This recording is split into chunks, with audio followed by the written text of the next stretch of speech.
Good morning, everybody, and welcome to DMS 3000 News Live for Friday, July 28th, 2023. As mentioned, episode 31, and I am your host, Brandon Martin. And sorry I didn't do yesterday's episode because, once again, from last week, overslept again. But we're going to be back at it once again to give you, we're going to be doing it from yesterday's show. For that, for at the 5:30 hour, we'll be talking about the Irish singer who passed at the age of 56, Sinead O'Connor, from last Wednesday.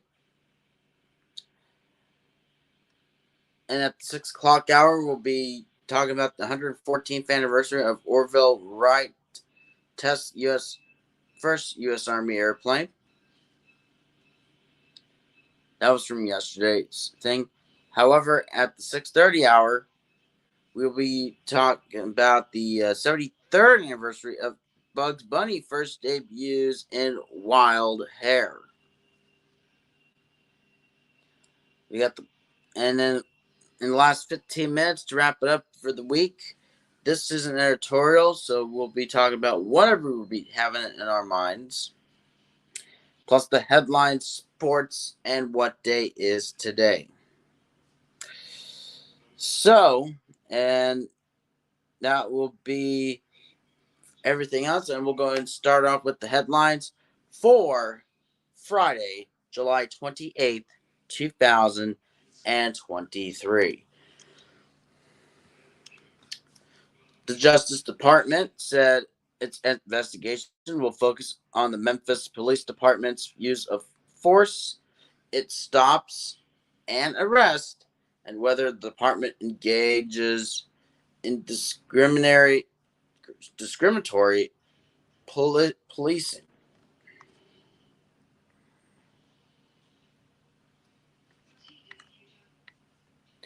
With allegations of hazing within several sports programs at Northwestern University, experts say that other U.S. universities should use this time to change their own cultures. Other things happened this week besides Barbenheimer. There are also questions about Twitter, Hunter Biden, and animals that continue to invade capture. Medicare soon will start something it hasn't done in its 58-year history, negotiate on drug prices. On September 1st, Medicare will target the first 10 drugs for price negotiations. Singaporean National Sardui Dewi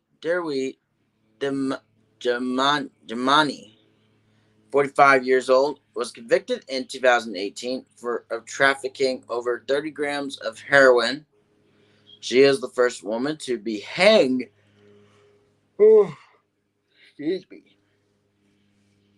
since 2004. Like I said, just barely woke up, but first, Russia wiped out Ukraine's navy. Now Moscow is blocking critical grain exports as Ukraine tries to rebuild its navy and fight back. NPR's Greg Meyer got a ride on one of its few boats. U.S. farms have faced worker shortages for years.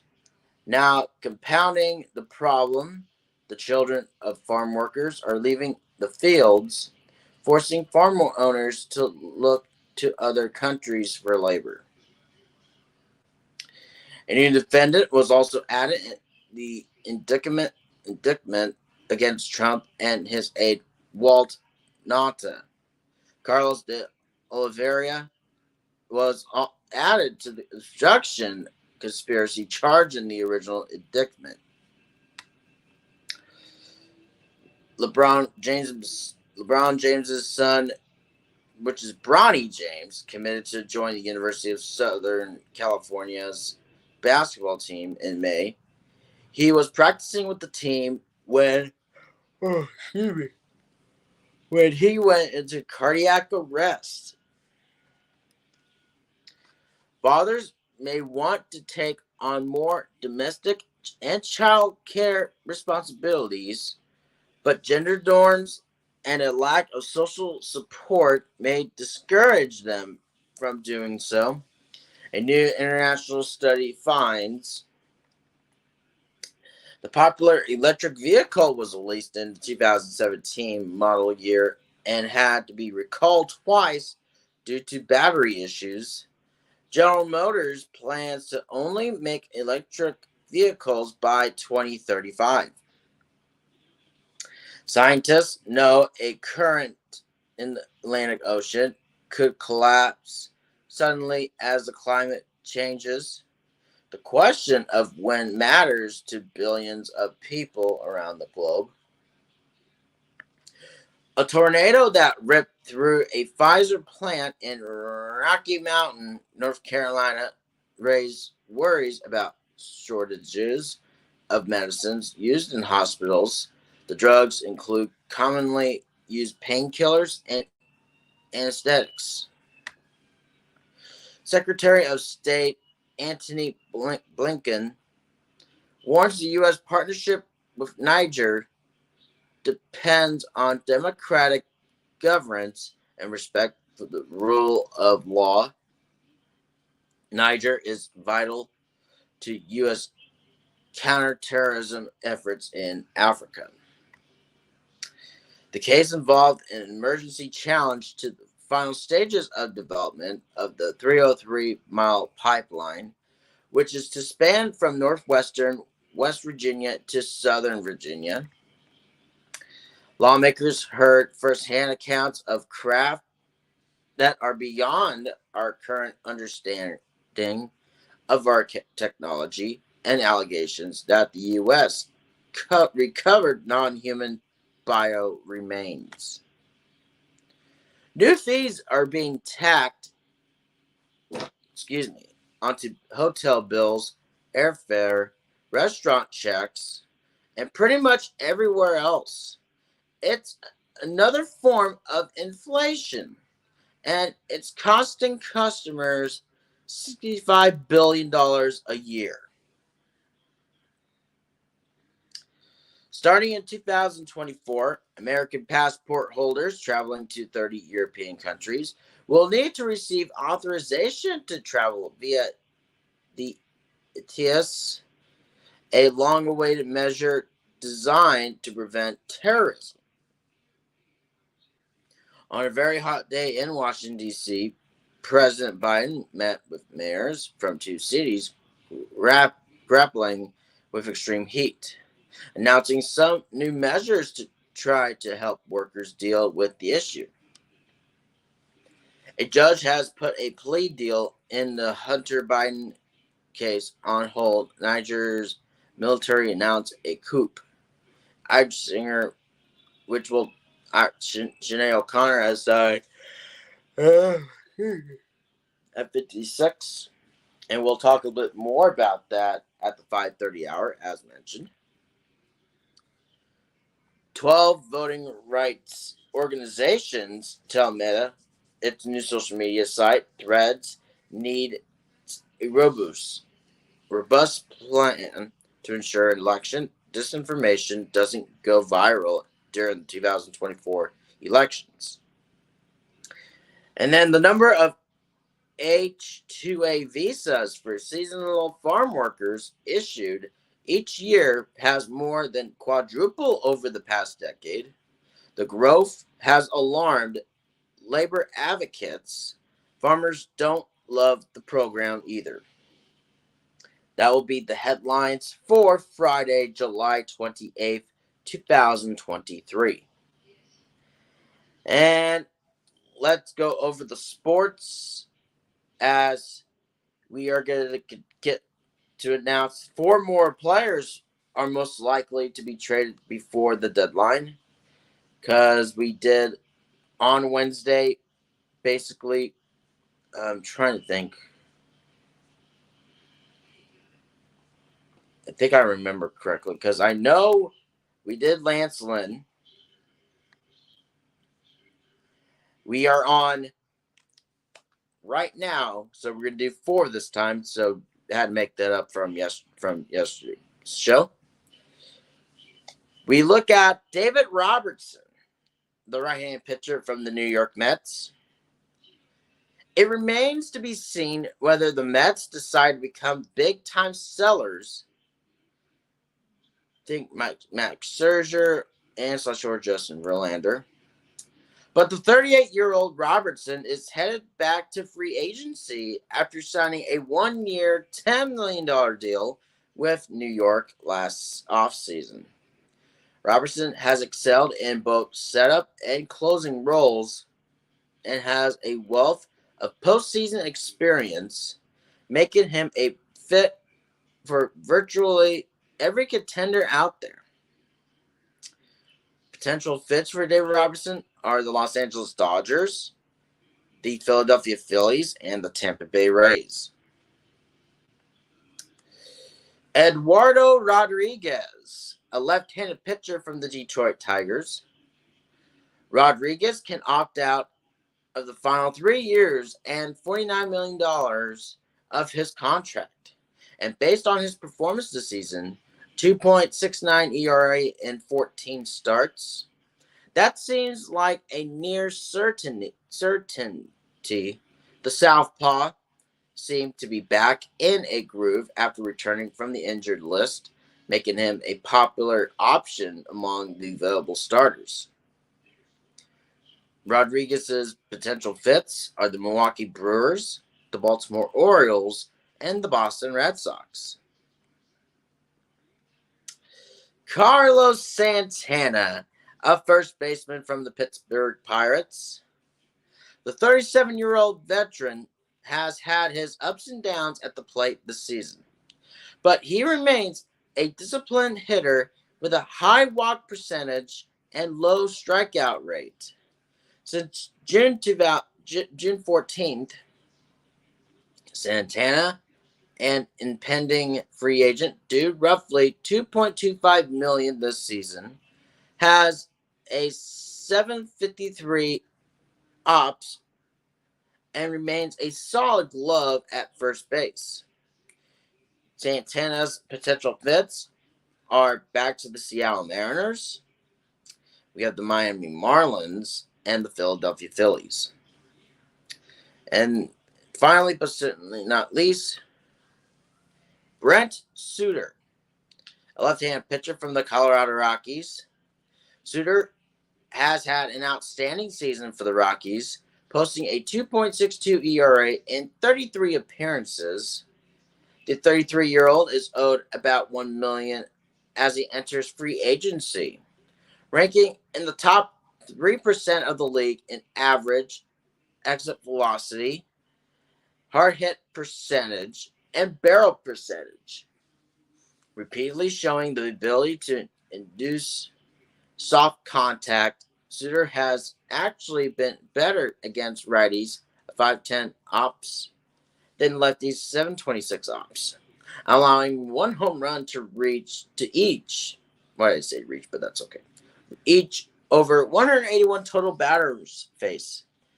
Suter's potential fits are the Toronto Blue Jays, the Tampa Bay Rays, and the Cincinnati Reds. And that's basically it for the players that are mostly going to be traded before the deadline. However, let's go over the scores that happened from yesterday. It's taking a little time, but it's all good.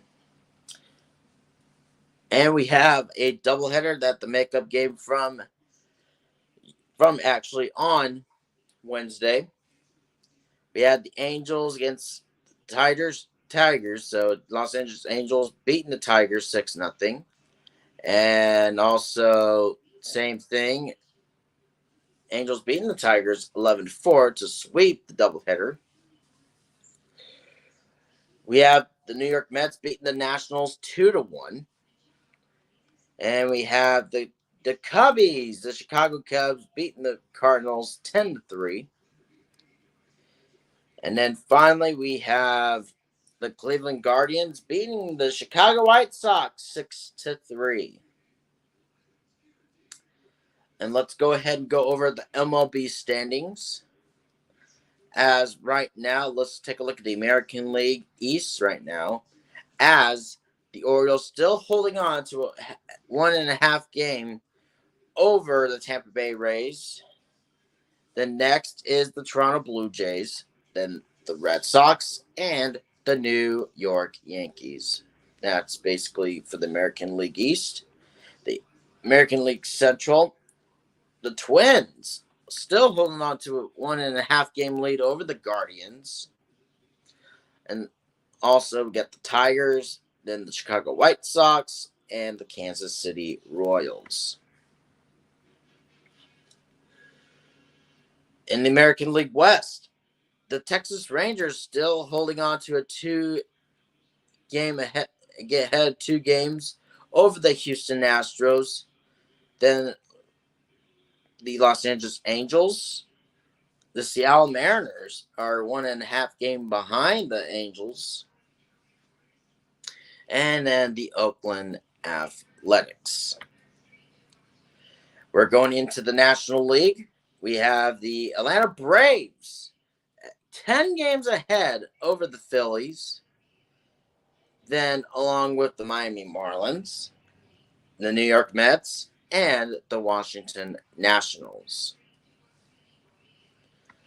For the National League Central, the Brewers are 1.5 games ahead of the Reds, along with the Cubs, the St. Louis Cardinals, and the Pittsburgh Pirates.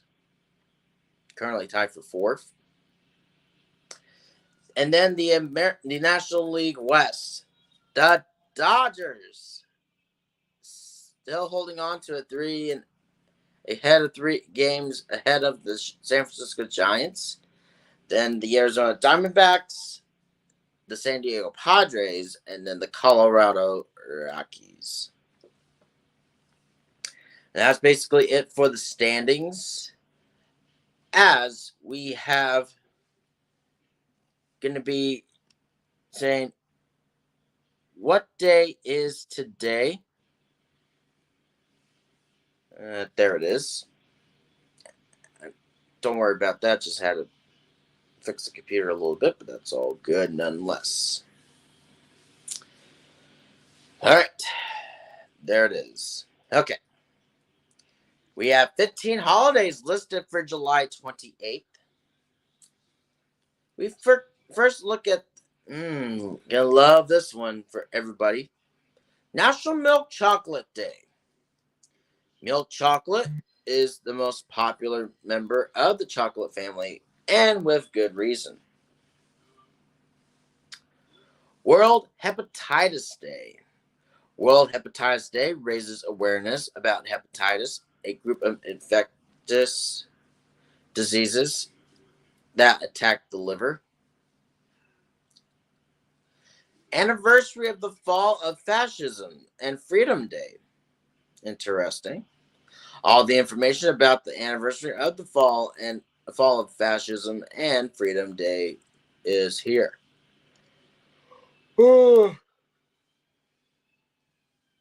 Excuse me. Baptism Day of Kievan Rus.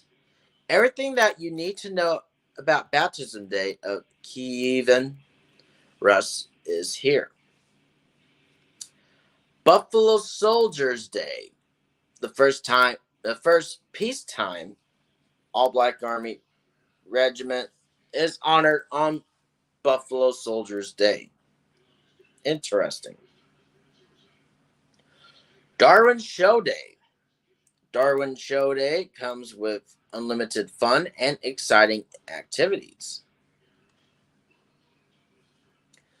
Day of Cantabria institutions. Discover the gem that is Cantabria and all its stories here at National Today. H.M. King's birthday. Be ready to celebrate H.M. King's Day in a very special way here with us. For those who love the game of football, which everyone knows it's National Soccer Day.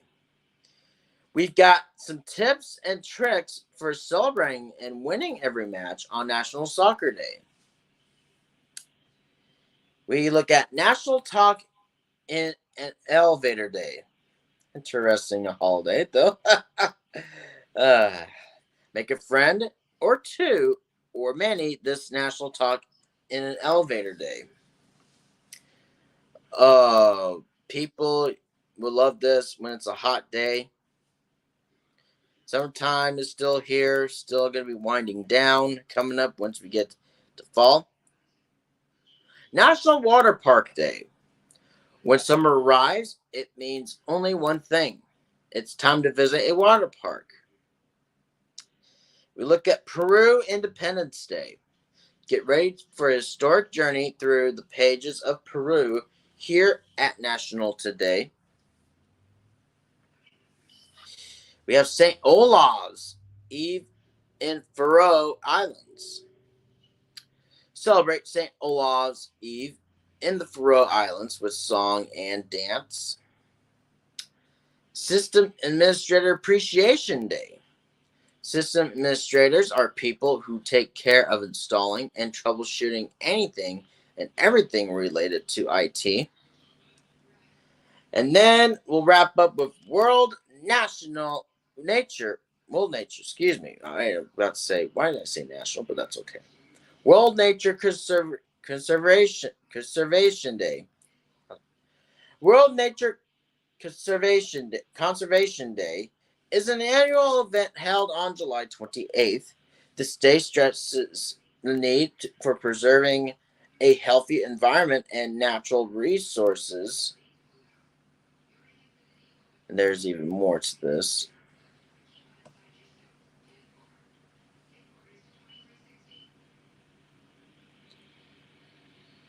To maintain a stable and healthy society,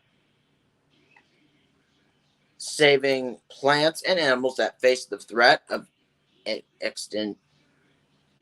extinction is one of the primary goals of World Nature Conservation Day.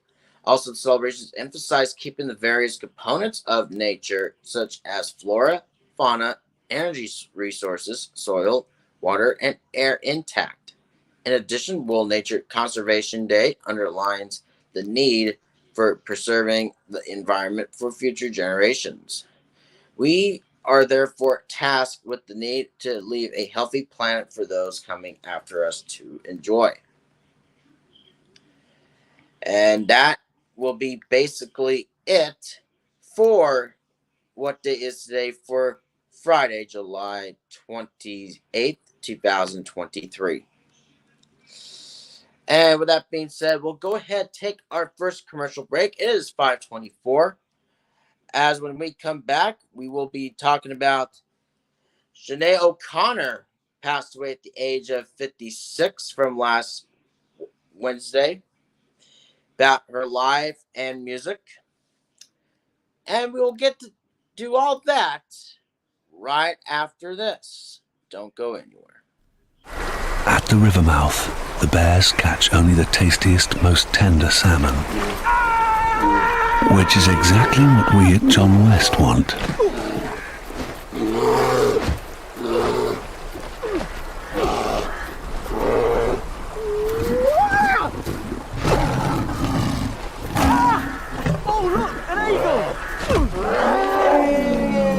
John West endured the worst to bring you the best. Hello, ladies. Look at your man. Now back to me. Now back at your man. Now back to me. Sadly, he isn't me. But if he stopped using lady-scented body wash and switched to Old Spice, he could smell like he's me. Look down. Back up. Where are you? You're on a boat with the man your man could smell like. What's in your hand? Back at me. I have it. It's an oyster with 2 tickets to that thing you love. Look again. The tickets are now diamonds. Anything is possible when your man smells like Old Spice and not a lady. I'm on a horse. Ship my pants? Right here? Ship my pants, you're kidding. You can ship your pants right here. You hear that? I can ship my pants for free. Wow, I just may ship my pants. Yeah, ship your pants. Billy, you can ship your pants too. I can't wait to ship my pants, Dad. I just shipped my pants, and it's very convenient. Very convenient. I just shipped my drawers. I just shipped my nightie. I just shipped my bed. If you can't find what you're looking for in store, we'll find it at Kmart.com right now and ship it to you for free. Today we celebrate the first glorious anniversary of the Information Purification Directives. We have created, for the first time in all history, a garden of pure ideology, where each worker may bloom, secure from the pests of vain contradictory thoughts. Our unification of thoughts is more powerful a weapon than any fleet or army on earth. We are one people. One will, one resolve, one cause.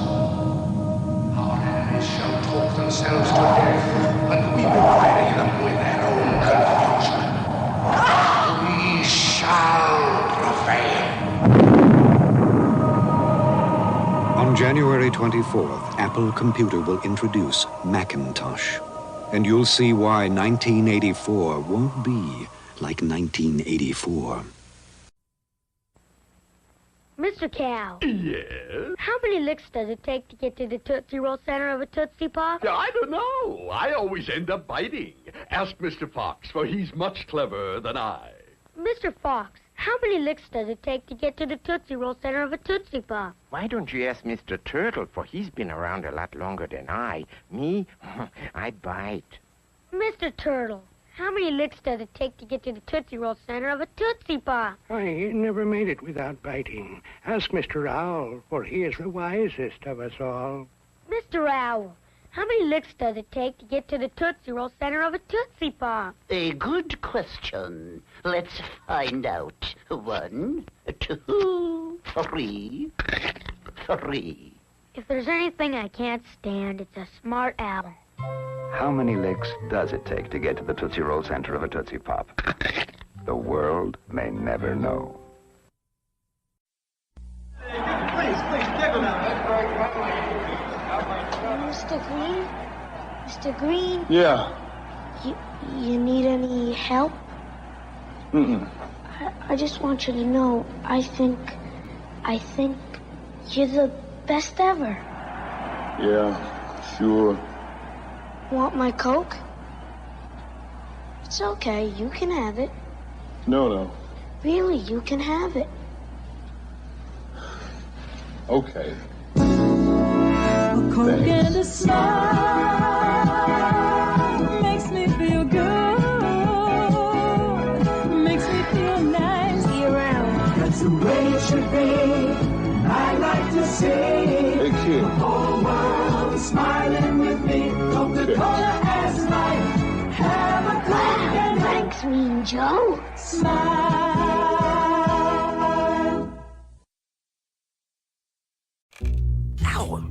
So you think Santa will like these red and green M&Ms? I don't know. I never met the guy. He does exist. They do exist. Santa? And we welcome you back to DMS 3000 News Live. And I am once again Brandon Martin, your host, as we're wrapping up this week. As right now, let's go over the passing of the Irish singer who passed away at the age of 56 years old, and Sinead O'Connor. And Shuhada Sadaquat, previously Magda DeVitt, born Sinead Marie Bernadette O'Connor,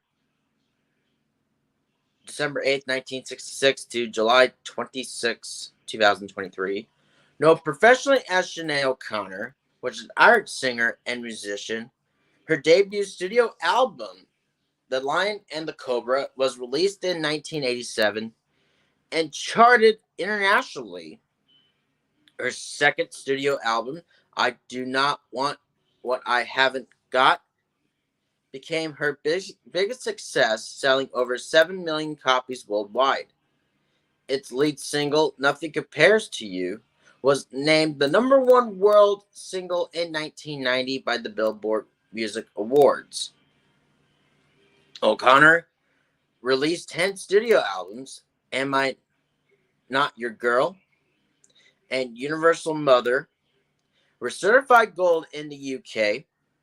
Faith and Courage was certified gold in Australia, and Throw Down Your Arms went gold in Ireland. Her work includes songs for films, collaborations, and with many other artists, and appearances at charity fundraising concerts. Her 2021 memoir, Memorings, was a bestseller. In 1999, O'Connor was ordained as a priest by the Irish Orthodox Catholic and Apostolic Church, an independent Catholic sect that is not recognized by the Roman Catholic Church. She consistently spoke out on issues related to child abuse, human rights, racism, organized religion, and women's rights. Throughout her music career, she spoke about her spiritual journey, activism, social political views, as well as her trauma and mental health struggles. In 2017, O'Connor changed her name to Magda DeVitt.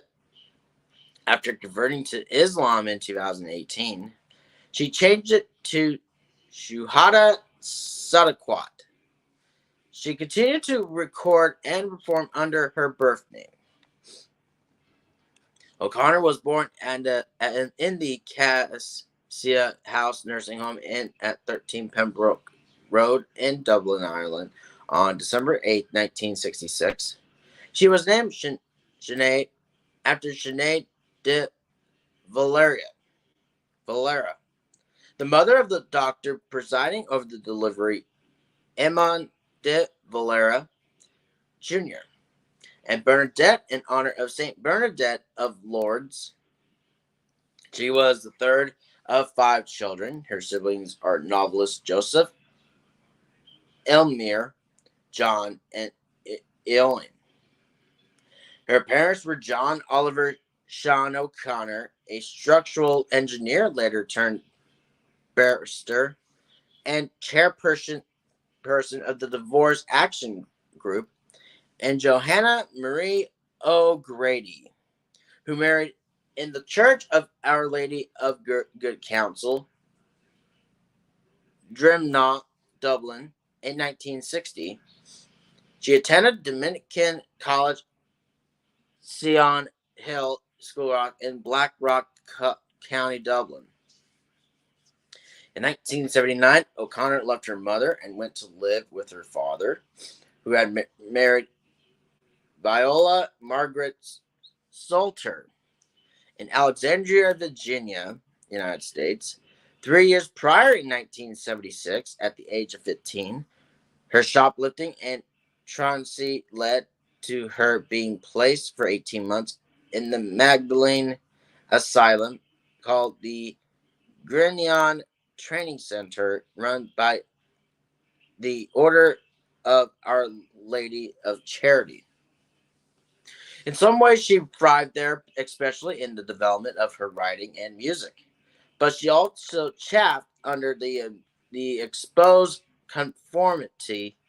Unruly students, they were sometimes sent to sleep in the adjoining nursing home, an experience of which she later commented, "I have never, and probably will never, experience such panic and terror and agony over anything." On February 10th, 1985, when O'Connor was 18, her mother Marie died in a car accident, age 45, after losing control of her car on an icy road and crashing into a bus.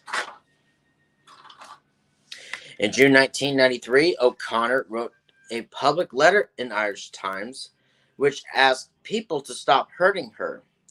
If only I can fight off the voices of my parents / gather a sense of self-esteem, then I'll be able to really sing. The letter repeated accusations of abuse by her parents as a child, which O'Connor had made, in interviews. Her brother Joseph defended their father to the newspaper, but agreed regarding their mother's extreme and violent abuse, both emotional and physical. O'Connor said that month, "Our family is very messed up. We can't communicate with each other. We are all in agony. I am for one in agony." Look at the musical career. 1980s. One of the volunteers at Grignon was the sister of Paul Byrne, drummer for the band Into Nua, who heard O'Connor singing Evergreen by Barbra Streisand. She recorded a song with them called Take My Hand, but they felt at 15 she was too young to join a band. Through an ad she placed in Hot Press in mid-1984, she met Colm Farrelly. Together, they recruited a few other members and formed a band called Tonton Macoute. The band moved to Waterford briefly while O'Connor attended Newtown School, but she soon dropped out of school and followed them into Dublin, where their performances received positive reviews. Their sound was inspired by Farrelly's interest in world music. Through most observers, though, thought O'Connor's singing and stage presence were the band's strongest features.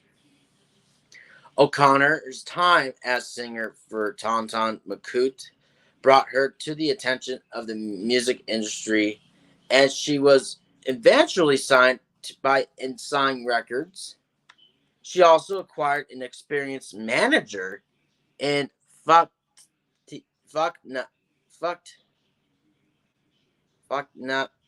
don't want to say the oh my god, that is some sorry about that, guys. It's really tough to with pronunciations and all that, but it's all good though, no worries.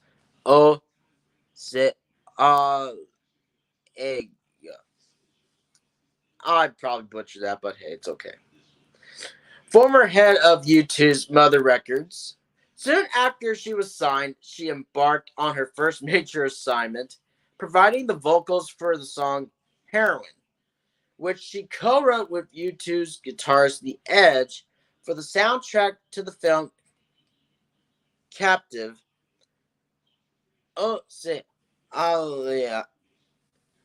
Who had been fired by U2 for complaining about them in an interview, was outspoken was his views on music and politics. And O'Connor adopted the same habits. She defended the actions of the Provisional IRA and said U2's music was bombastic. She later retracted her IRA comments, saying they were based on nonsense and that she was too young to understand the tense situation in Northern Ireland properly. Her first album, The Lion and the Cobra, was a sensation. Was when it was released in 1987 on Chrysalis Records, and it reached gold record status, earning a Best Female Rock Vocal Performance Grammy nomination. The single Mandinka was a big college radio hit in the United States, and I Want Your Hands on Me received both college and urban play in a remix form that featured rapper MC Lyte. In her first U.S. network television appearance, O'Connor sang Mandinka on Late Night with David Letterman in 1988. The song Troy was also released as a single in the UK, Ireland, and the Netherlands, where it reached number 5 on the Dutch Top 40 chart. O'Connor named Bob Dylan, David Bowie, Bob Marley, Sochi, and the Banshees, and the Pretenders as the artists who influenced her on her debut album.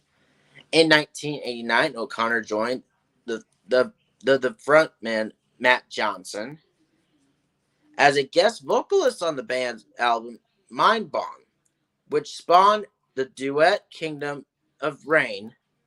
That same year, she made her first foray into cinema, starring in and writing the music for the Northern Irish film Hushabye Baby.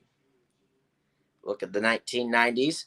O'Connor's second album, 1990s, Do Not Want What I Haven't Got, gained considerable attention and mostly positive reviews. It was rated second best album of the year by the NME.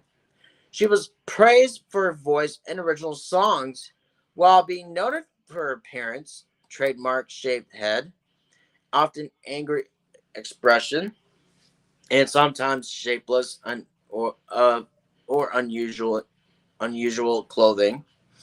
The album featured Marco Perrone, Andy Rourke, and John Reynolds, her first husband. Most notably, it contained her international breakthrough hit Nothing Compares to You, a song written by Prince and originally recorded and released by a side project of his, The Family. Han Shockley, producer for Public Enemy, remixed the album's next single, The Emperor's New Clothes, for a 12-inch that was coupled with another song from the LP, I Am Stretched on Your Grave, predating but included on I Do Not Want What I Haven't Got, was Jump in the River, which originally appeared on the Married to the Mob soundtrack. The 12-inch version of the single had included a remix featuring performance artist Karen Finlay.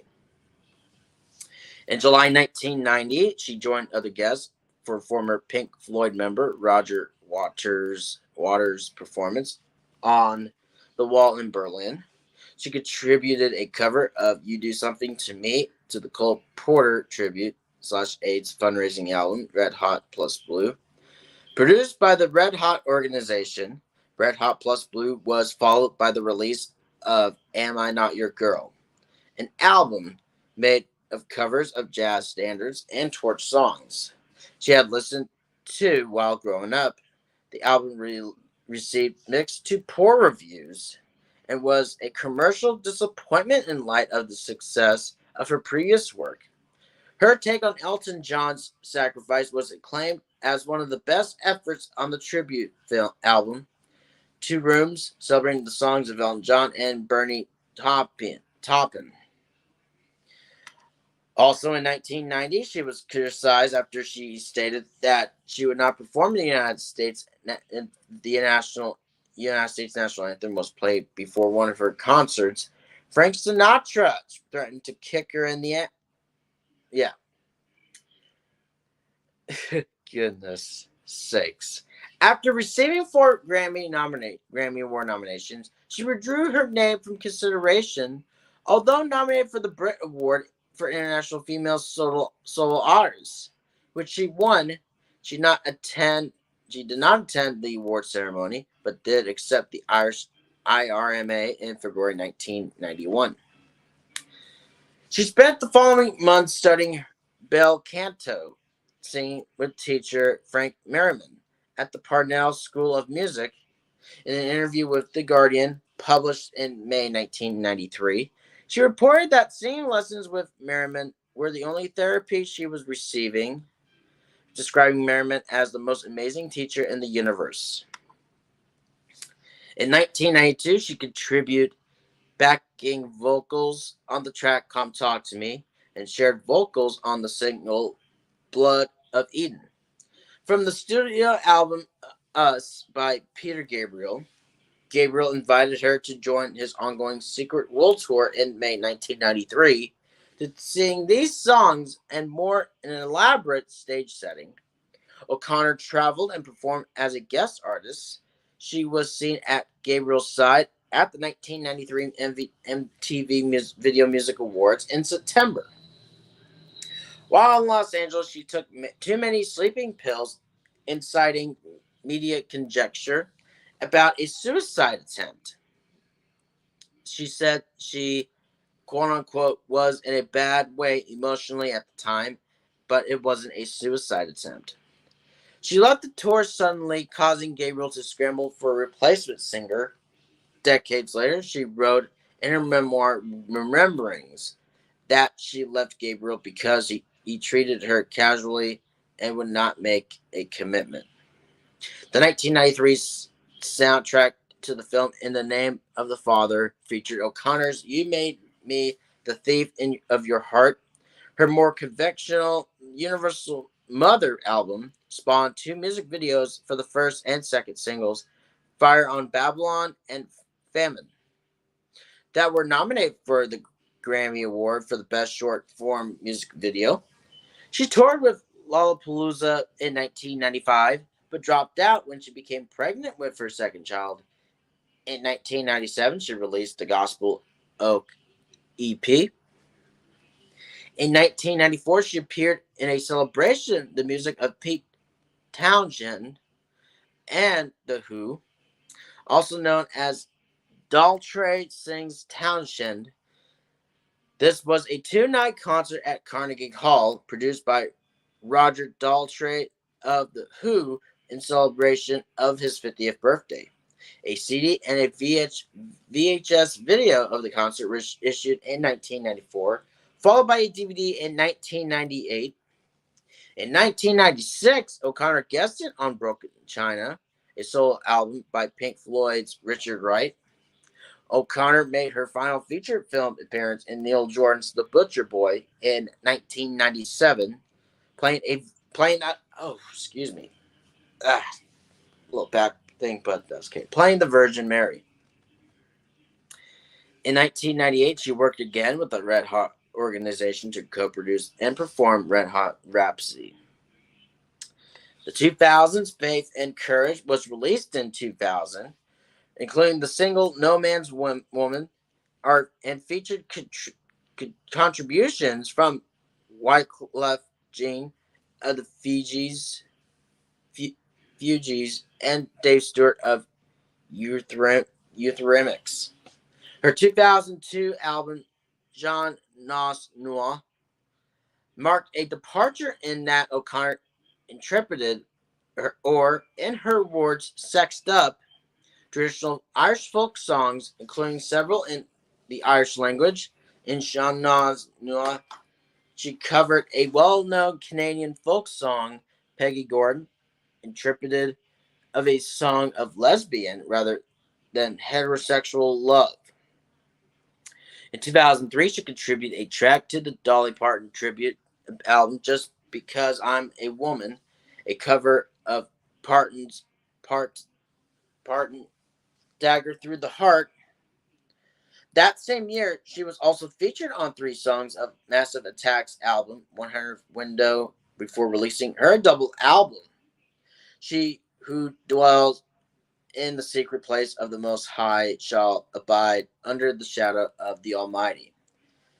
This compilation contained 1 disc of demos and previously unreleased tracks and 1 disc of a live concert recording. Directly after the album's released, making sure, O'Connor announced that she was retiring from music. Collaborations, a compilation of album of guest appearances, were released in 2005, featuring tracks recorded with Peter Gabriel, Massive Attack, Jawabble, Terry Hall, Moby, Bomb Bass, The Edge, U2, and Dubda. Ultimately, after a brief period of inactivity and a bout of fibromyalgia, her retirement proved to be short-lived.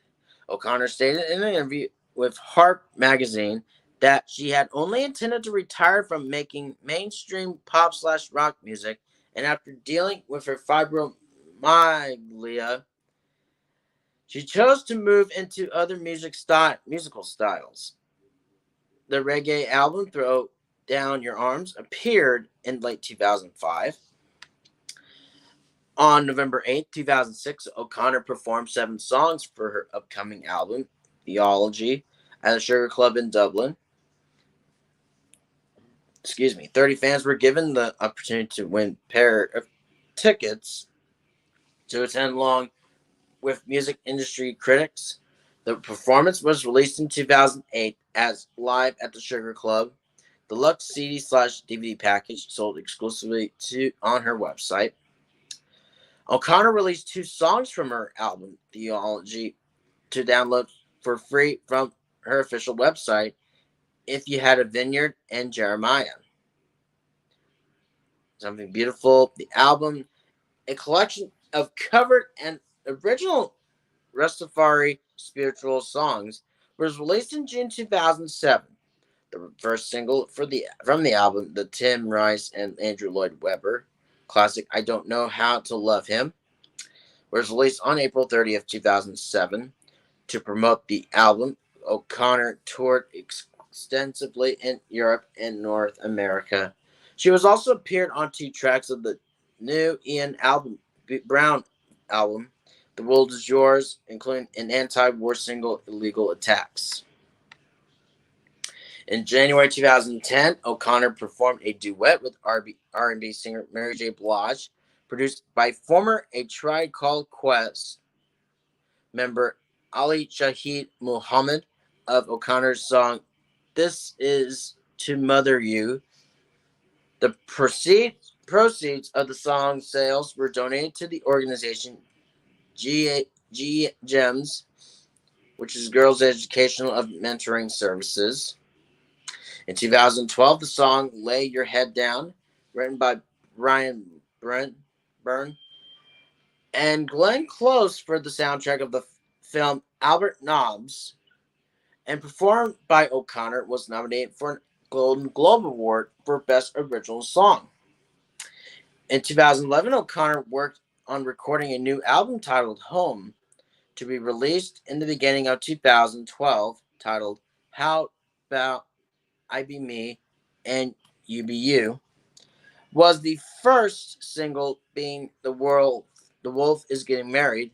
She planned an extensive tour in support of the album, but suffered a serious breakdown between December 2011 and March 2012.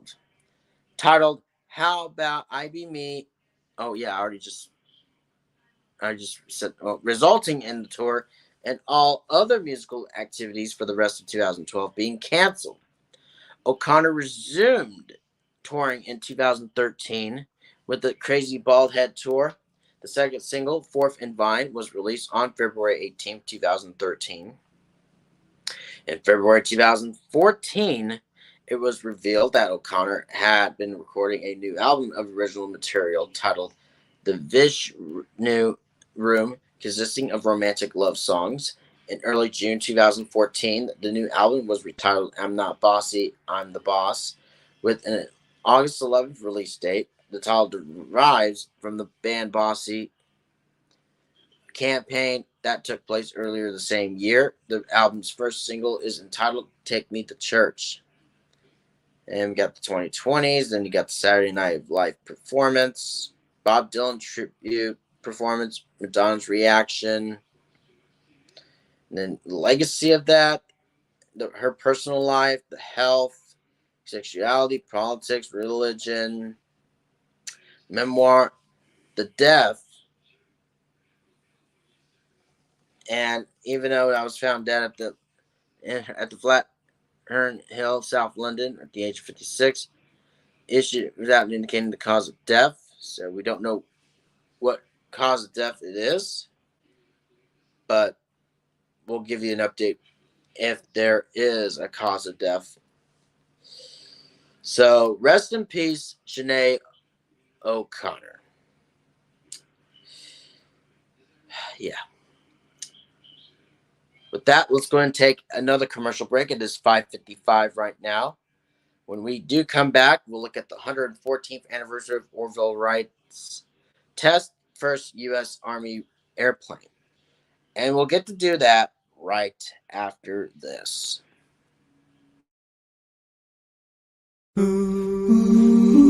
Every day I wake up, pour myself a cup of that rich Folgers aroma. The best part of waking up, it's the do-up in all I do. The mountain goat aroma, always coming through.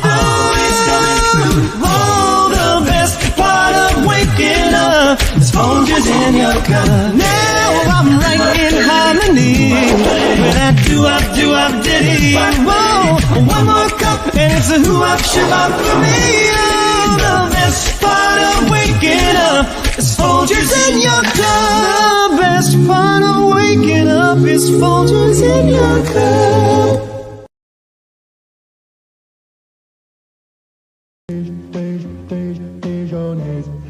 There's a new winner in mustards. In a nationwide taste test, new Hellmann's Dijonnaise Creamy Mustard Blend beat the leading mustard by 2-1. You know, when I opened up that lunchbox and I saw that my sweetheart had made that ham sandwich with delicious new Hellmann's Dijonnaise, well, I knew I was in love. Oh, nothing beats new Hellmann's Dijonnaise. My brother says it's said to be square, and Elio's pizza is square, really. And you break it up, and you stick it in the toaster thing, and tons of cheese goes blub, blub, blub. And the best part about Elio's is my brother has to make it for me, which is very convenient. Elio's Pizza from McCain. Easier, cheesier, crispier. And square. Instant waxed shine as you dust. You've been hearing things like that for years. But is waxing all that instant when you only need to dust? Watch. With spray wax, you have all this rubbing. But there's no wax in Endust. It just coats your cloth with tiny beads that trap dust. You just wipe, and it brings back the shine. Use wax when you have to, sure. But every time you dust, use Endust. It gets rid of dust in half the time of waxing.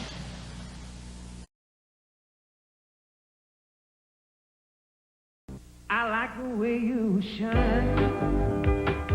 Baby, it's understood. You're a good time all the time. You make me feel so good. I like the way you sweet the take me through a thirsty day. You're a welcome sight to see. You're a Washington apple. Bite into the best. A little taste of heaven to me. Washington apples. Mirror, mirror on the wall, just said your breath's the worst of all. Brush your breath, brush your breath, brush your breath with Dentine. Hey, a kiss for charity is really fine, but breath like yours isn't worth a dime. Brush your breath, brush your breath, brush your breath with Dentine. Not even mouthwash can freshen your breath more effectively than when you're chewing Dentine. That baby's cute as a bunny rabbit, but he smelled your breath and let you have it. Brush your breath, brush your breath, brush your breath with Dentine. And we welcome you back once again to DMS 3000 News Live. This is episode number 31. And again, once more, I am Brandon Martin, your host. As we'll go into from yesterday's 114th anniversary of Orville Wright's test first U.S. Army airplane.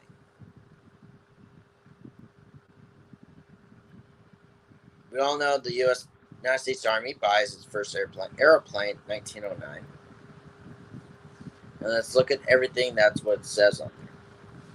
The United States Army, wanting an airplane in early 1908, signed a contract with Orville and Wilbur Wright to acquire one. The contract prescribed certain tests that the airplane would have to accomplish before the Army would accept it. It required that the flying machine should have a speed of 36 miles per hour, with penalties for speeds below that and bonuses for speeds above 40 miles per hour, up to 44 miles per hour. That it'd be capable of carrying 2 people, whose combined weight would equal about 350 pounds, in addition to sufficient fuel for a nonstop flight of 125 miles. That it be controllable in flight in any direction. That it be capable of an endurance flight of 1 hour, and that it land at its takeoff point without damage, so that the flight could be resumed immediately. The Wright brothers came to Fort Myer, Virginia, just over the Potomac River from Washington, D.C., during the summer of 1908 to fulfill the conditions of the contract. During the first 9 flights made in September, 2 of which carried on separate occasions, Army Signal Corps officers Lieutenant Frank P. Lum, who had flown across the English Channel in a balloon in 1906 and won the first Gordon Bennett Cup, and Major George O. Squire, at the time of acting chief signal officer. The Wright brothers had partially fulfilled the contract requirements, but the final preliminary flight on September 17th ended in tragedy. Lieutenant Thomas E. Selfridge was the passenger when Orville took off. After they had been in the air for about 3 or 4 minutes and were making the 4th round of the course at the height of about 125 feet, a crack in the right propeller caused it to loosen and foul a rudder wire. Both broke and the plane crashed. It hit with such force that Selfridge was fatally injured and died a few hours later, thus becoming the Army's first aviation casualty. Orville was seriously injured and remained in the Fort Myer Hospital for 7 weeks before returning home to Dayton.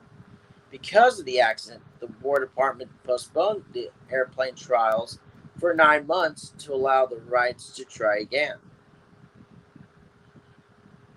The Wright brothers returned to Fort Myer at the end of June 1909, ready to try again. They brought with them a rebuilt Flyer. The airplane had a 30-horsepower Wright 4-cylinder water-cooled inline engine. It had a span of 30 feet 6 inches, was 28 feet 11 inches long, and was 8 feet 1 inch tall. The wing area was 415 square feet. Empty, it weighed 740 pounds. The airframe was built of spruce and ash, and the propellers were spruce. The covering was unbleached cotton. The Signal Corps was most eager that the brothers succeeded in his fiscal year 1909 report up to the Secretary of War, Brigadier General James Allen. The chief signal officer wrote, in quote, "All first-class powers except the United States are providing themselves systematically with aerial feats, Germany and France being notable in the lead. The United States does not at present possess a modern aeronautical equipment, and it is believed that a systematic plan of development of this military auxiliary for national defense should be inaugurated without delay." By July 20th, the Wright brothers were nearing the point where they would undertake the official flights. Their sister, Miss Catherine Wright, arrived in Washington from Dayton on the morning of July 21st. She came to Fort Myer to remain until the official tests were completed. Miss Wright, the Washington Post observed, is the only American girl who has ever made a flight in an aeroplane.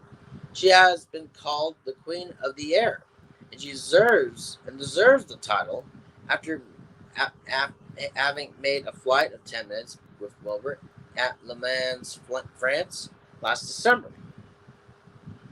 Actually, her first flight was on February 15, 1909, with Wilbur in France.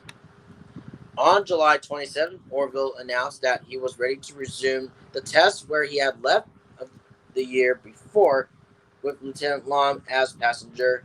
He flew generally at an altitude of 125 feet for 1 hour, 12 minutes, and 40 seconds.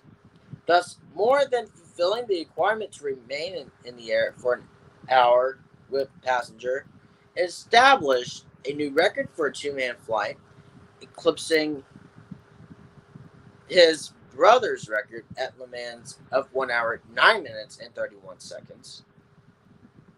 Following the flight, President William Howard Taft, who had watched the entire flight with great interest and attention, met with the brothers to shake their hands and offer his congratulations. "I've missed my dinner," Taft was heard to say as he drove off in one of the White House touring cars, but this show was worth it. The final test the Wright brothers had to successfully complete to obtain the $25,000 contract payment for their airplane was the speed test. They needed to successfully navigate a 10-mile course at an average speed of 36 miles per hour, with a bonus of $2,500 for every mile over 40 miles per hour, to a maximum of 44 miles per hour. Because of his previous math-making experience, Major Squire asked Lieutenant Benjamin Valois to lay out the course. Valois, born in Washington, Connecticut, on December 9, 1879, listed as a private in the 1st United States Volunteer Engineers, July 7, 1898. He served in Puerto Rico in January 1899. And King Kevin Daddy, if you will. Good afternoon over there in the United Kingdom. Hopefully you are doing well on Friday. Where was I? Oh, yes. Where he was mustered out as a sergeant on June 17, 1899. He enlisted as a private in the regular. Going good there, Kevin.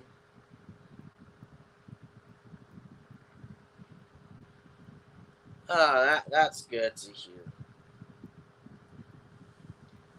Listed as a private in the regular army and served with the 19th Infantry, rising to the grade of first sergeant. Going to the Philippine Islands in August 1899, he participated in campaigns of Luzon, Panay, and Cebu. He was commissioned a second lieutenant of infantry of February 2nd, 1901. Shortly thereafter, he joined the 17th Infantry in the Philippines, serving in Manila and the island of Luzon, at Cotabato and Malabang on the island of Mindanao, and participating in engagements against the Lake Lanao Moros and Mindanao. During April-June 1902, he returned to the United States with the 17th Infantry and was stationed at Vancouver Barracks, Washington, until July 1903. When the 17th Infantry was ordered back to the Philippines during this tour in the Philippines, he worked on mapping and exploring various parts of the island in Mindanao, as well as participating in engagements against the Moros on the islands in Mindanao and the Sulu archipelago. Entering the Infantry Cavalry School at Fort Leavenworth in August 1905, Valois graduated a year later and was assigned to the Signal School there. He was then ordered to Cuba, where he joined the Army of Cuban Pacification and assisted in developing a military map of Cuba. He returned to Fort Leavenworth in 1907 to complete the Signal School, graduating in July 1908. Upon graduation, he was assigned to the office of the Chief Signal Officer, Washington, D.C. During this tours, Floyd operated the first dirigible balloon purchased by the U.S. government. The speed course Floyd laid out with a 5-mile trip from Fort Myer due south to the 120-foot-high Shooter's Hill, also known as Shooter's Hill, the site now of the George Washington Masonic Temple, on the western outskirts of Alexandria, Virginia, a little over a mile from the foot of King Street and the western shore of the Potomac River, and return. Floyd chose the hill as the turning point because it was above and the surrounding terrain and should have been easy to navigate. At an altitude of 100 or so feet, he arranged for a temporary telephone as well as a telegraph line between the 2 points, the latter to be used for sending a signal at the exact second the plane crossed the measured mark at Shooter's Hill. Remembering his dirigible experience, he was concerned that they would wander off their course from Fort Myer to Alexandria, so he arranged for a small captive balloon to be ascended from Shooter's Hill and another one anchored about halfway between the 2 points. The Signal Corps Aeronautical Board left it to the brothers as to select who would accompany Orville on the flight. As navigator passenger, they chose Floyd, who had never flown in an airplane. In his autobiography, Floyd wrote, "I would like to think that I was chosen on the basis of intellectual and technical ability, but I found out later that it was my short stature, lightweight, and map reading experience that had tipped the decision in my favor. A heavier man would have added weight to the plane, which would have slowed down a man who couldn't read a map and had not been aloft before might get the pilot loss, add unnecessary distance to the flight, and thus decrease the speed average. A 10% bonus and that's cent to be more specific. Was riding on every mile that could squeeze past 40 miles an hour. On July 28th, a crowd of more than 15,000 persons, including President Taft, were at Fort Myer to watch the flight of the Wright airplane from Fort Myer to Alexandria and return. The flight did not take place because of a nasty crosswind, which prompted the Wrights to ask for a delay. Excuse me, oh my gosh. To the following day. In the face of the rising storm, the Wrights on the evening of July 29th were forced again to abandon any attempt at undertaking a 10-mile speed flight. They would try again on July 30th. Floyd wrote some 60 years later that July 30th, 1909 was truly a significant day in American aviation. The day set in with a series of thunder showers, and it was not until the middle of the afternoon that the clouds began to break. The Wright brothers were out early and looked with anxious eyes on the lowering skies. Shortly after 3 p.m., all hope of a flight was given, and they began to plan for a flight shortly after dawn on July 31st. Between 3:30 and 4 p.m., the clouds began to break up, and it looked as though the sky was clearing and the wind was dying down. Conditions for a flight looked favorable, and Orville told the aeronautical board members, Lieutenant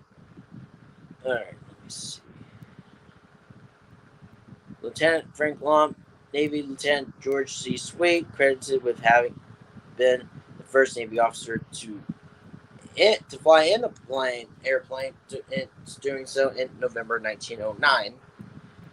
Major Charles Saltzman, who became Chief Signal Officer in 1924, Major Squire, Captain Charles Chandler, Lieutenant Floyd, and Lieutenant Frederick Humphreys. They would be ready to attempt the official trial in about 1 hour and a half.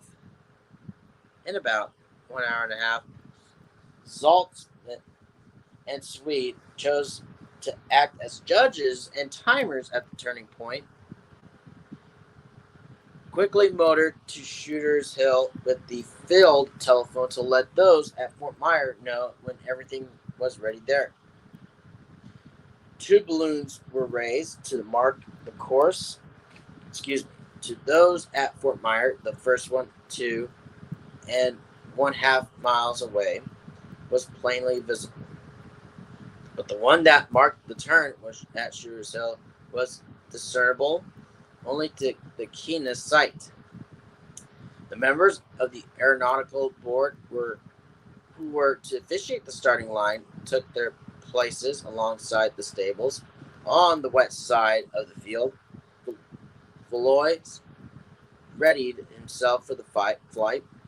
That evening, he admitted that he had made the flight without informing his wife, who was out of the city.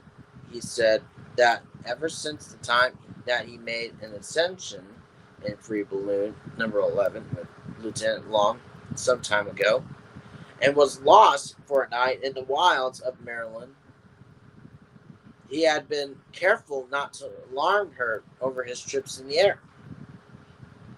The disappointments which had been coming recently prevented the gathering of so large of a crowd, and was in evidence of July 28th and 29th.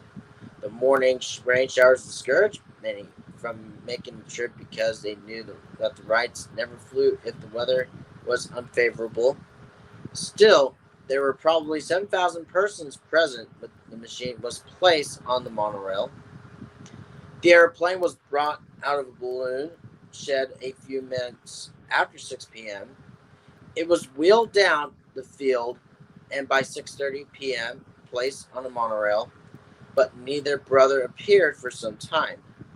Finally, Wilbur and Orville left the shed and walked up the parade ground with Floyd and their sister, who was accompanied by 2 ladies. Orville wore a business suit and his jaunty gray cap, and Floyd wore khaki trousers and an olive shirt. The brothers talked with their sister for a few minutes while the machine was being placed in readiness. The brothers made many adjustments to the engine and guide wires. Finally began a test of the engine. It skipped several times on the warming up test, but when it was set going the second time, it seemed to be behaving splendidly, and the brothers were satisfied with its performance. Excuse me, oh my goodness. In the meantime, Wilbur walked briskly over to the members of the Aeronautical Board who were stationed at the starting line and engaged them in conversation. He remained only a moment, and then turning, he picked up a great stone and struggled into the center of the field with it, laying it on the ground 200 yards from the starting track and directly in front of it. Beneath the stone, he laid a great square of white cloth. The white splotch on the burned brown grass of the parade ground was to give Orville an opportunity to distinguish the crossing point on which the stop watches were snapped. These preliminaries arranged, Wilbur waved at Orville. Orville left the machine and walked down to where he was. They held a short consultation in which Wilbur did most of the talking. Then the 2 returned to the airplane. By this time, everything was in readiness for the trying out of the engine. Again, Orville and Wilbur went through the formality of testing the motor and machinery. They did not work to the satisfaction of the brothers, for after skipping a few times, the engine was shut off and the propellers ceased to revolve. "Advance that spark," commanded Wilbur. Orville did. The engine was cranked up again, and a moment later it was rhythmically. Orville directed Floyd to climb in. Floyd put 2 stopwatches around his neck and got into the passenger seat next to the engine. He then strapped a box compass to his left thigh, lashed an aneroid barometer to his right thigh, and jammed a map into his belt. Orville crammed his cap down and on his head and took his place. The propellers, which had been humming steadily, increased their revolutions until they shrilled into a scream. If I had any trouble, Orville shouted above the roar of the engine, I'll land in the field or the thickest clump of trees I can find. Floyd later wrote, I nodded and gulped. I had picked a course with no fields of any kind en route. It was too late to do anything about it now, so I grabbed the edge of the seat with both hands and waited. And all ready, shouted Wilbur, who stood with his stopwatch at hand at the end of the right lateral plane. Wilbur asked Orville, everything all right? Orville nodded and said, okay. Orville waved his hand to his sister and released a ton of weight on the starting derrick that gave the machine its initial velocity. The airplane shot down the rail and left it at 6:46.47. It swept down the field at a height of not more than 2 feet from the ground. During the dash down the field, it appeared to everyone that the airplane could not possibly rise. It seemed to touch the ground twice after it got away. While on the turn near the balloon shed, Orville raised the forward planes, twisted his laterals. The machine began to lift a little higher at a steep angle until it attained a height sufficient to enable the first turn to be negotiated. As it came up on the Arlington Cemetery side, it was rapidly soaring higher with every foot transverse. Wilbur, with a stopwatch in one hand and a signal flag in the other, ran down to the center of the field and stood at the starting line. There was a cheer from the crowd that was gathered at the north end of the field. For 2 circuits at the field, the airplane rose higher and higher until it reached an altitude of some 125 feet. As it reached the starting point at the end of the second circle, Orville swung it around sharply to the right, and it sailed down to the center of the field over Wilbur's head and crossed over the starting line. Floyd flicked one stopwatch and pointed out the exact course they should follow to Shooter's Hill. The airplane shot off on its flight. The starting time on the actual 10-mile test was 6:48:39. They started, called out thousands, and then great cheering went up. The airplane started out across the open country, past a tall black chimney and over the buildings, which were clustered below it.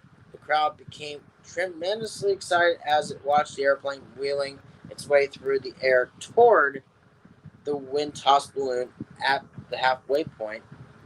Mrs. Nicholas Longworth, the daughter of Theodore Roosevelt, who was in her runabout with her husband, the congressman, was seen to dance up and down like an excited child, and senators in the throng slapped one another on the back, shouting out comments in emotional voices. The airplane bore swiftly down on the first balloon. However, when it was seen to turn westward out of its course, this was due to a crosswind that blew from that direction and was drifting the airplane somewhat away from the route Orville had planned to take. In this maneuver, which was necessary, Orville lost some precious time. Each mile over 40 was worth $2,500 to the brothers. Valois recalled that the engines were functioning perfectly as they skimmed over the treetops towards the first balloon.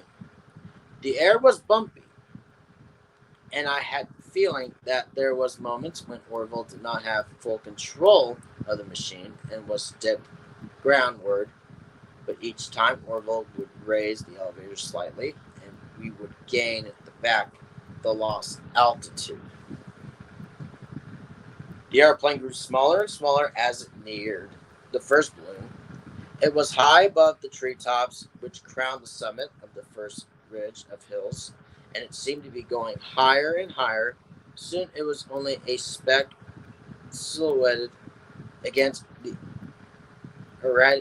iridescent sky, but thousands of eyes were riveted on that tiny spot, which held a strange fascination for them. I'll probably go ahead and stop here on this one. So it took a little longer than expected, but that's all good. If you want to have more information, I'll put that in the chat, though, when you get a chance to watch the replay. But for right now, we'll go ahead and take one more commercial break. It is 6:26 now. When we come back, we will be talking about the 73rd anniversary of Bugs Bunny first debuts in Wild Hair, and we'll do that right after this. Don't go anywhere. Its name of origin is Theobrahma, food of the gods, but we know it as chocolate. This may be the first time you've seen natural chocolate, and this may be the first time you've really tasted it. Breyers all-natural ice cream. Nothing artificial. Just fresh milk, real cream, pure sugar. So that true chocolate taste really comes through. Breyers ice cream. It's like tasting chocolate for the first time.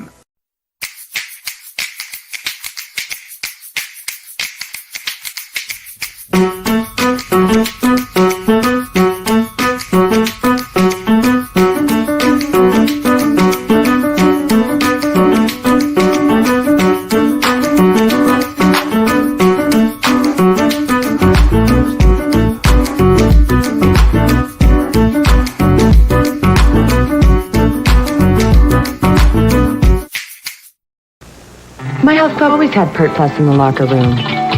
It cleans, conditions. It's great. Then one day they switched. This one said it had conditioner in it, but my hair told a different story. Some 2-in-1s don't lather as well or leave hair feeling as clean. Others don't fully condition. But Pert Plus's microbead conditioner leaves hair clean and completely conditioned. So now when I go to my club, my Pert Plus goes with me. Pert Plus. There's no 2-in-1 like this one. What's this? Married 6 months and already your wife's using spaghetti sauce for jar? It's okay, Pop. This is Prego. Prego. Listen to me. The ingredients of a successful marriage. Garlic. It's in there. Little bits of real herbs and onions for that homemade taste. Pop, look. It's in there. And you need... Whoa. Huh? It's in there. 100% natural Prego spaghetti sauce. Homemade taste. It's in there. Enjoy extra sugar-free gum. You get extra flavor, extra fun, in extra sugar-free gum. Extra, the only leading sugar-free gum with NutraSweet, gives you extra refreshing flavor that lasts an extra long time. Extra flavor for that extra long play. Extra flavor for that extra long day. When you chew it extra, the extra fresh flavor lasts an extra long time. Extra lasts extra long. Birch, beech, maple, hickory. America's great hardwood trees. They help make smoked sausage made on the Hillshire Farm, America's great tasting smoked sausage. Hillshire Farm uses its own special blend of hardwood chips from these great trees to slowly, gently, delicately smoke its sausage right on the farm. They do it the old-fashioned way to give you all the flavor you want in a smoked sausage. That's how Hillshire Farm makes America's great tasting smoked sausage in Polska kielbasa. All right, we welcome you back to DMS 3000 News Live. Once again, I'm your host, Brandon Martin, as we are going to go over the 73rd anniversary of Bugs Bunny first debuts in Wild Hair. We look at the little movie, the cartoon itself. A Wild Hair is a 1940 American animated comedy short film directed by Tex Avery, produced by Leon Schlesinger and distributed by Warner Brothers as part of the Merry Melodies series. The film was released on July 27, 1940, and features Elmer Fudd and Bugs Bunny, that the latter making what is considered is his official appearance. We'll take a look at the plot. The cartoon begins with Elmer tiptoeing around and telling the viewer his famous line, "Shh, be very, very quiet. I'm hunting rabbits." Elmer then approaches one of the Bugs' warrens, puts down a carrot, and hides behind a tree.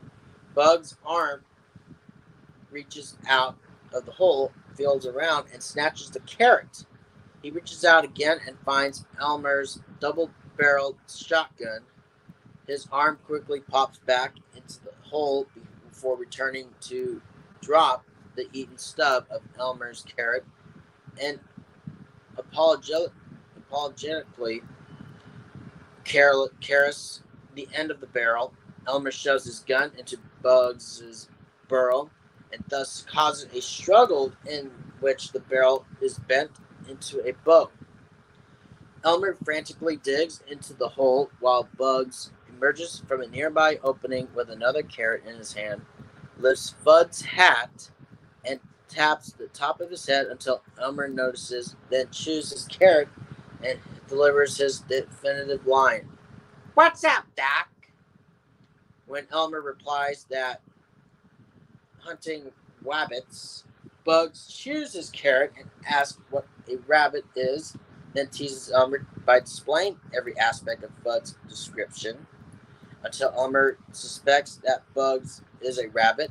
Bugs confirms this, hides behind a tree, sneaks behind Elmer, covers his eyes, and asks, "Guess who?"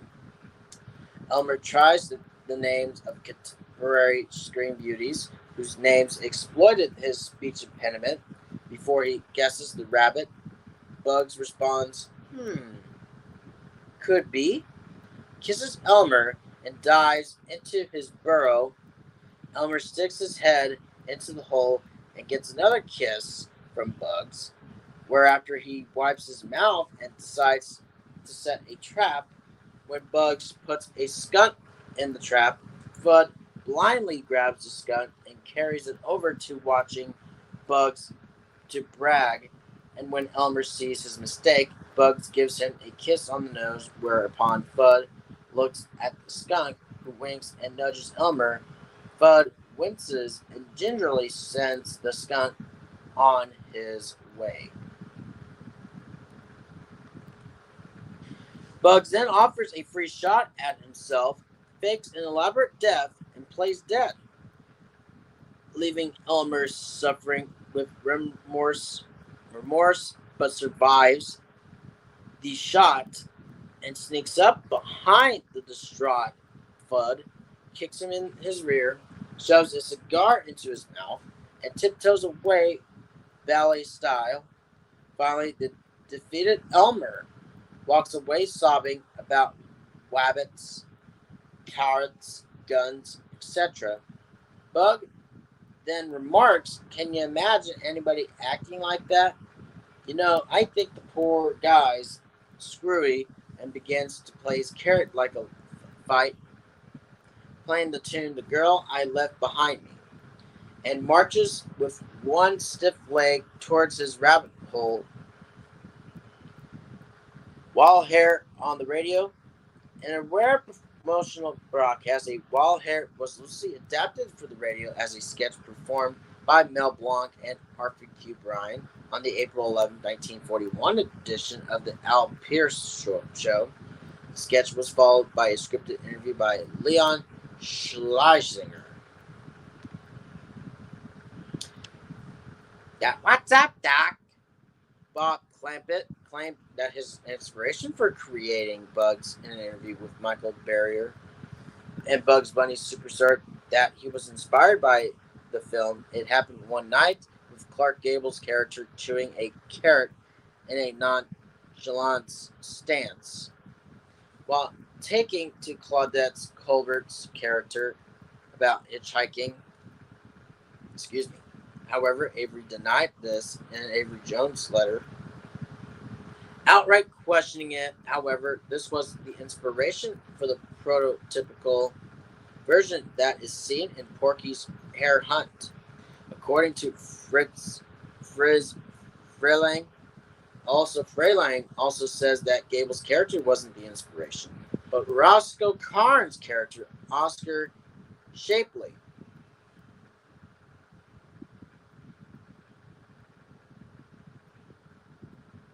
I had to pause for a bit. I was about to sneeze again, but that got away a little bit. Continuing on, was the partial inspiration for the version created by Avery. The line, "What's up, Doc?" was added by director Tex Avery.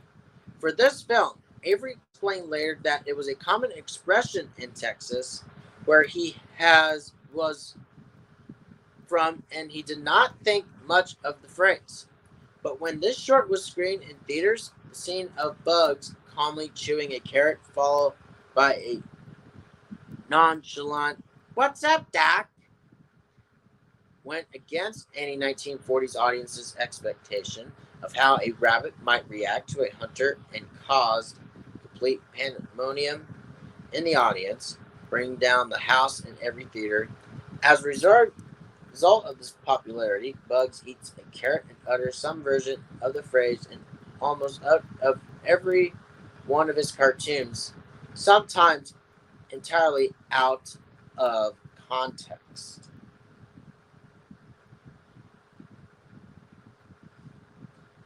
Home media, we look at that.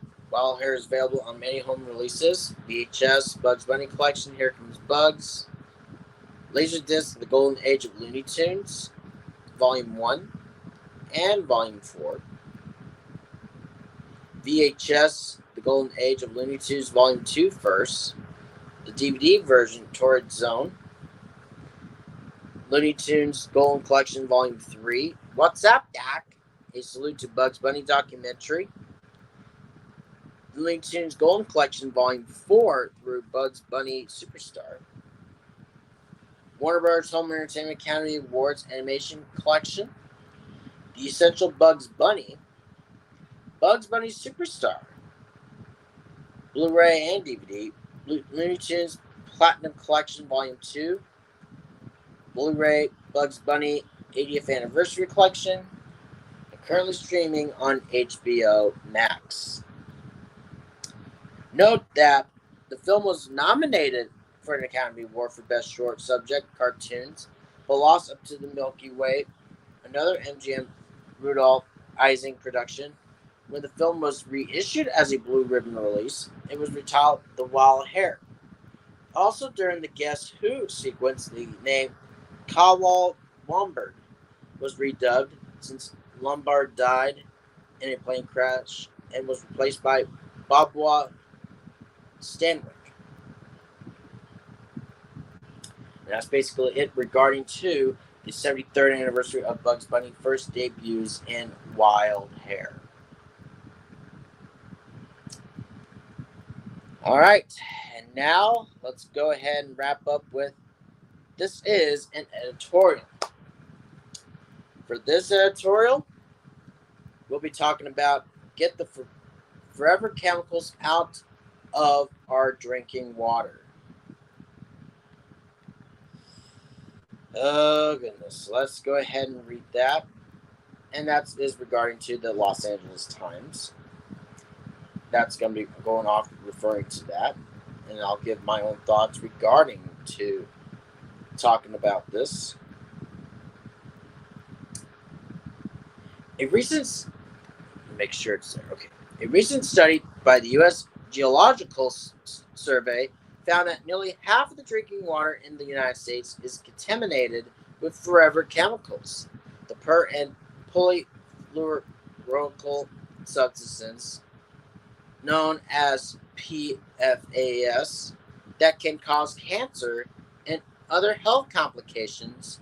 And Southern California is among a handful of regions nationwide with a higher probability of tap water contaminated with PFAS. These findings are worrisome, particularly for communities that are already suffering from other sources of pollution. In Los Angeles County, water agencies in cities such as Commerce, Montebello, Monterey Park, Vernon, Downey were found to have PFAS higher than the recommended levels as of early 2019. Los Angeles County supervisors this week launched an effort to assess the full extent of PFAS contamination in drinking water supplies. It's a good first step, but state and local authorities must do more to ensure drinking water is free of these chemicals, which are found in many household products, including cookware and cosmetics. PFAS were first classified as an emerging contaminant by the U.S. Environmental Protection Agency in 2016. But little is known about any disparities of PFAS contamination in different ethnic communities or the specific harms this pollution may be inflicting on these communities. I'll get back over there. Thank you.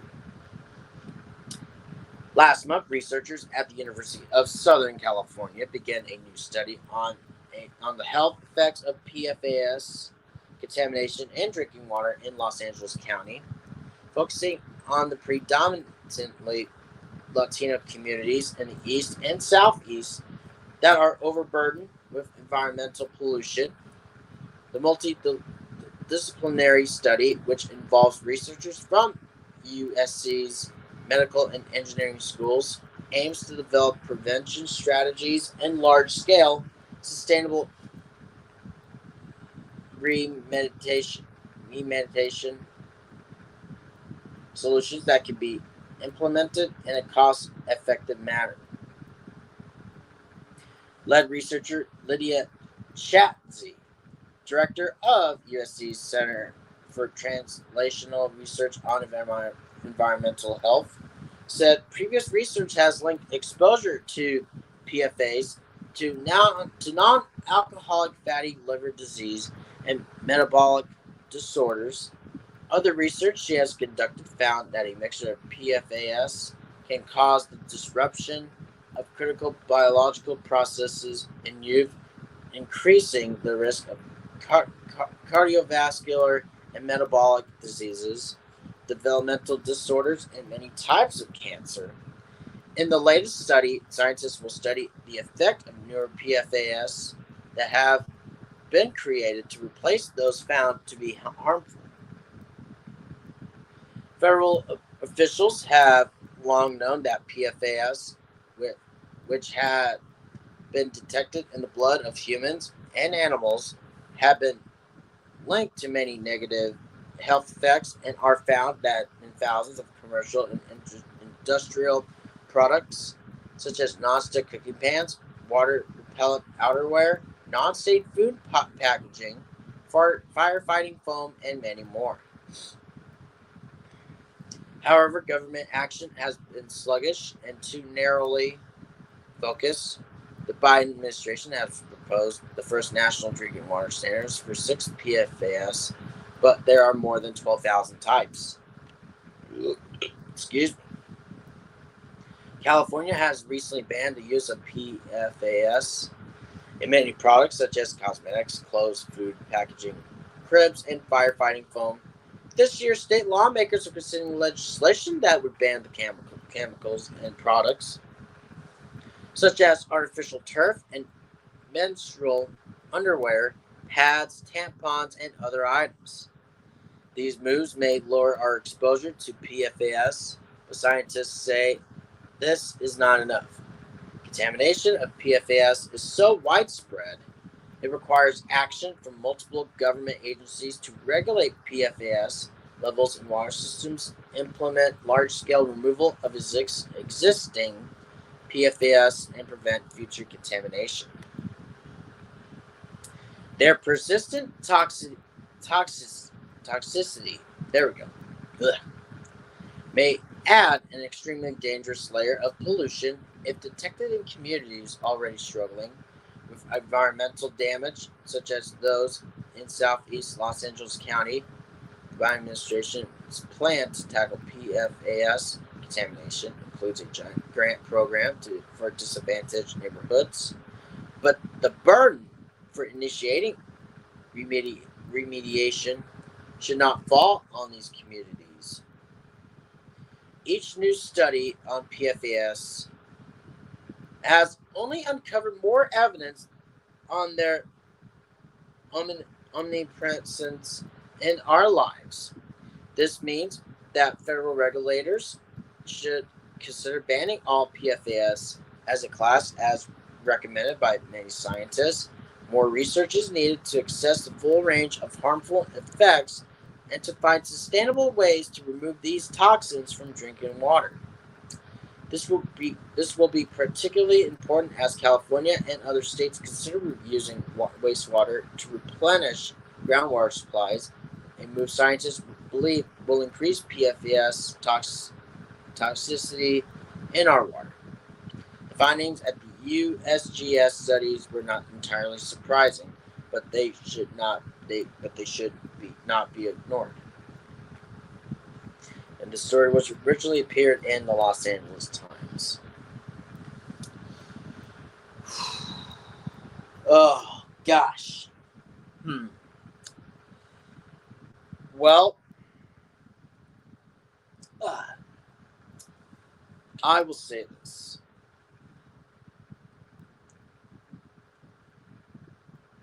If the Biden administration are going to be able to do that and ban those things that I mentioned on of what I read, it could be a good thing or a bad thing. Like I said, it could go either way. And the chemicals are not going to be going away forever. They're not going to be going away. It's still going to be stick around from there within the water, a lot of other things. It's still not going to go away from the fact if you're going to ban those things and all those other things from those chemicals, it's still going to pop up, not just California, but many other states as well, if you're still having that. Because for us Americans, we do not want to drink, water from like the chemicals in there and all that. It's not good for us. And we can pass away from that.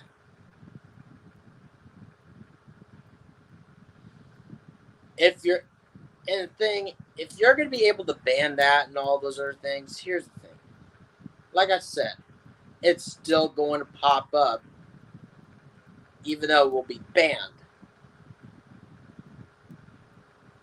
And that's just crazy. People, drinking water and chemicals in there. I mean, gosh.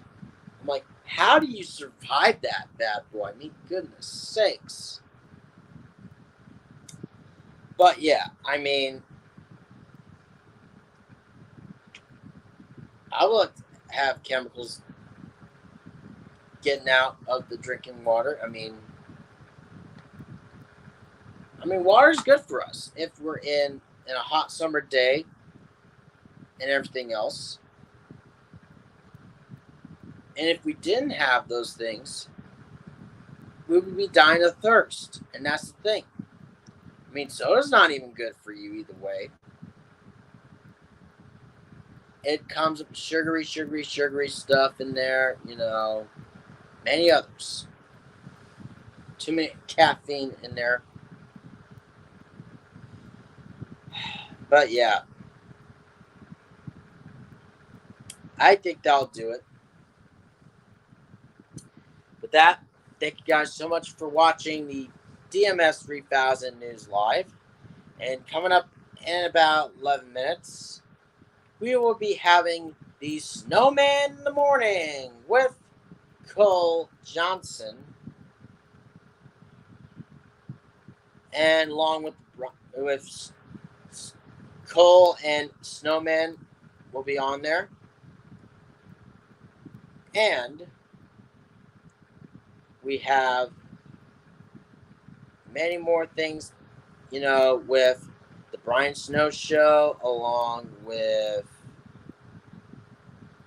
many other shows, which basically we got Jay's Retro Toys and Games is coming up later on tonight, and many more other programs here on the David 3000 Network.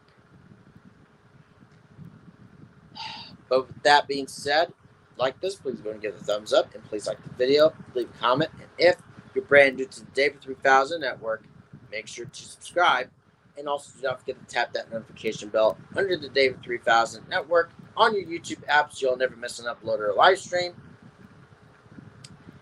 And you'll get to see me again on Wednesday, but you'll get to see Jason DeCanio this coming Monday and Tuesday. So with that being said, have a great weekend, everybody. You'll get to see me Wednesday, and you'll get to see Jason DeCanio this coming Monday and Tuesday. So with that, have a great morning, everybody, and have a great weekend. Bye-bye.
Don't forget to subscribe to the David 3000 Network for great more content like this one.